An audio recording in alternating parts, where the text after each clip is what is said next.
We are now headed into our second segment of the day. Just gave the All-NBA, just gave the individual player awards. Now we are going to be moving into the All-NBA teams and giving my picks for all of those. I want to start off with the first team, of course. Talked about this about a month or so ago when I did this exercise. I think that there are 4 locks for the first team. It is Shai Gilgeous-Alexander, Luka Doncic, Giannis Antetokounmpo, and Nikola Jokic. Now, there has been a little bit of recent buzz in the past couple weeks of people wanting to kick Giannis out of the first team. Feel like this was really headlined on a national standpoint when Doris Burke was calling the Knicks-Bulls game on the final day of the regular season. I just think that you can't take Giannis off of this first team where he averaged 30 points per game while shooting 61% from the field.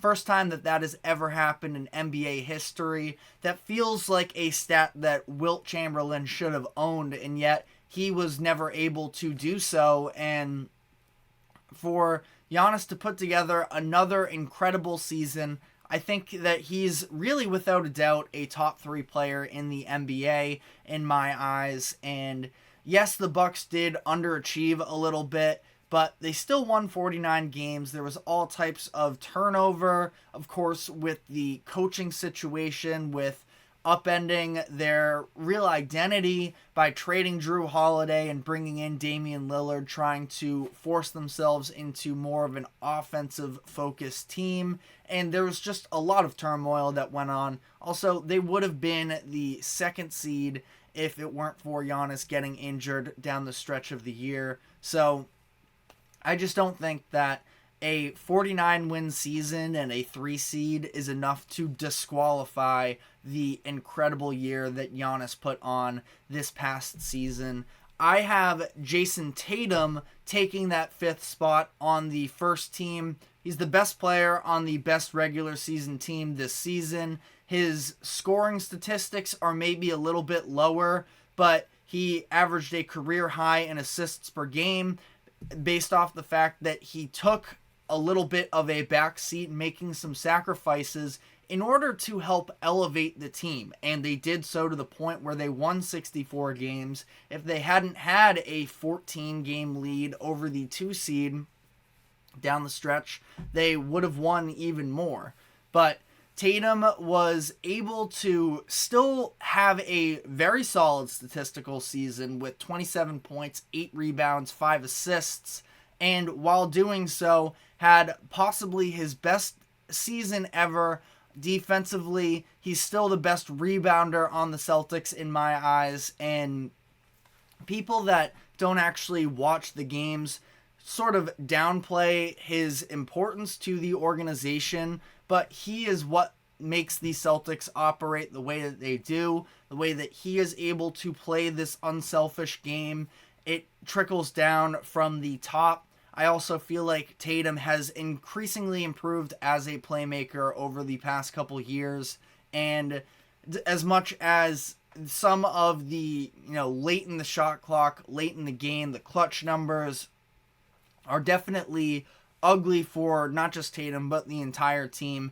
Outside of that, I do think that his decision-making has been much better as the years have gone on, and I just feel like, again, with the level of team success that the Celtics had this season as well, it is hard to overlook that. And really, the person that would be replacing him is the first name I'm going to have on the second team in Jalen Brunson. So it is, for me, Brunson, Kevin Durant, Kawhi Leonard, Anthony Edwards, and Anthony Davis. I do feel really good about this set of names as well. I don't think that there's too much controversy in this set here, where Brunson, especially with the stretch of games that he had down the stretch of the season, was really building up some momentum to take that first team. I just didn't necessarily see it like that. Kevin Durant and Anthony Edwards could have possibly made that first team in the final spot as well. Durant was talked about for a bit there. Kawhi Leonard was even talked about as possibly being first team for a good chunk of the regular season. But so they all fall into this second team, which I feel good about. The biggest debate here probably surrounds what to do with the Lakers players in this situation. So I had Anthony Davis taking that final second team spot. I feel like he has to be rewarded for how impactful he's been this season, the effort on both sides of the ball.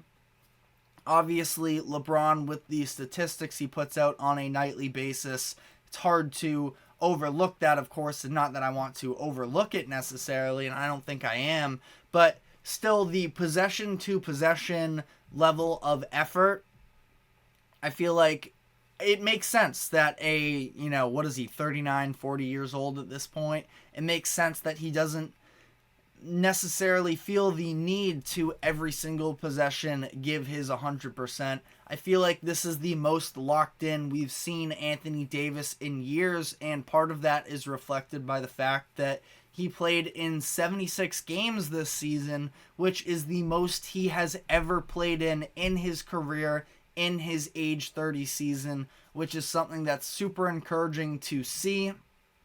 Like I mentioned, he is probably, when the NBA awards officially host their show following the playoffs, or I forget exactly when it is. I feel like it's in June. But when that all comes out, Anthony Davis is probably going to be a finalist for his defensive capabilities this season, along with the fact that he again was able to be incredibly impactful at a level that we just haven't necessarily seen the consistency with him in some time. And you just love to see it from AD, and I think that he is definitely deserving of that final second team spot. So again, Brunson, Durant, Edwards, Kawhi, and AD shape up the second team for me. And then for the third team, I have Steph Curry, Devin Booker, Jaylen Brown, LeBron James, and Domantas Sabonis. LeBron, like I talked about, of course, another incredible season. I feel like, again, sort of to that same sort of conversation we were having with the second team, figuring out what to do with these Lakers teammates in LeBron and AD, considering the fact that they are two of the top 15 players in the league, and yet they are going to be in a play-in tournament game tonight, is maybe something that you have to take into consideration, but at the same time, I don't know how you can. And once LeBron really locked in for the second half of the season, there was all types of distractions during the first half with all the trade rumors that were coming out, with LeBron putting out all these cryptic messages about his teammates, about whether or not he wanted to be on the roster himself. There were, of course, all the trade rumors. Once he was fully bought in on this Lakers team, sort of like we saw last season, they were able to elevate their game once again. Now, they are currently the 8th seed and could ultimately miss the playoffs as a whole. I don't think that that's going to happen. I expect them to probably win against New Orleans tonight, even though I do think that they are underdogs. I don't know if that has anything to do with the fact that I don't think we have an official ruling on what Anthony Davis's status for the night is. He was dealing with some back spasms at the time. LeBron and Anthony Davis are actually both listed as game time decisions as things currently stand. But again, all of this coming around, I feel like even with maybe a little bit of a disappointing regular season, it's still hard. I feel like with these 65 game qualifications, it does sort of eliminate a handful of other potential players who could have taken this spot from him. It really weeds out a lot of, again, those fringe All-NBA players, leaving the space for LeBron here. Steph Curry, kind of hard to... I don't think anybody really can argue that he's not one of the 15 best players in the NBA. He puts on another fantastic statistical season while dealing with all types of nonsense in the Warriors organization, mostly surrounded by the whole Draymond Green situation and him getting himself ejected and suspended, but helping to bring along a lot of this youth talent as well, dealing with the Klay Thompson on and off of the bench situation, him not fully being able to, understand what his role is until that final stretch of the season. Steph Curry kept them alive throughout the year, and again, he's without a doubt one of the 15 best players in the NBA. I would say the same thing about Devin Booker as well. The fact that you can look at the Suns' record, and yeah, they had disappointing stretches, but even still, they were a very solid team this year. Talked about this a bunch, but a 49-win team, I feel like it is definitely not out of the realm of possibility, especially when you have the Lakers, who I just put in another All-NBA, a second All-NBA award winner as well, that I don't think that Devin Booker is egregious. Domantas Sabonis, the season he had with the double-doubles, with the playmaking that we've seen, being the best rebounder in the league, and, I do think that the Kings deserve some sort of recognition here. Third team is fully fair in my eyes, but last pick here is the one I probably had the most struggles with, and I decided to go with Jaylen Brown. Now, Zion Williamson did get some heavy consideration for me. I alluded to it throughout the past month or so of the regular season that Zion was building up a lot of momentum to potentially steal one of those spots. I do feel like you have to take into some consideration the fact that he was so inconsistent and out of shape during the first couple months of the season, that you had the outrageous Stephen A. Smith comments and the way that the whole national media sort of turned their back on Zion. And since then, Zion has worked his way back into shape, and he's been incredible. There's just a level of inconsistency. I think if the Pelicans were able to secure a top 6 seed, things possibly could have been different. But I went with Jaylen Brown, who isn't having necessarily career highs in points similar to the Tatum point.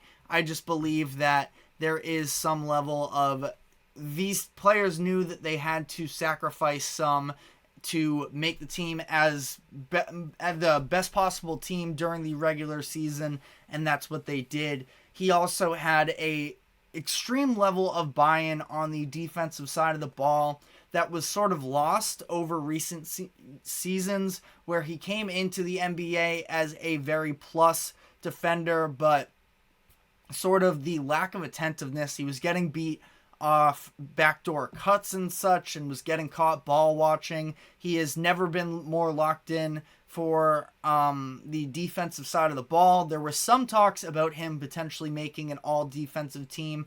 I don't think that that is the case. At least I don't have it that way. But his defense absolutely does deserve to be credited, along with the fact that he is averaging a very efficient 23 points per game as well. And again, I want to mention that a lot of this does have to do with the fact that you had some key players who were unable to qualify for the awards because of the fact that they didn't reach the 65-game threshold, which was a big deal in a lot of these cases.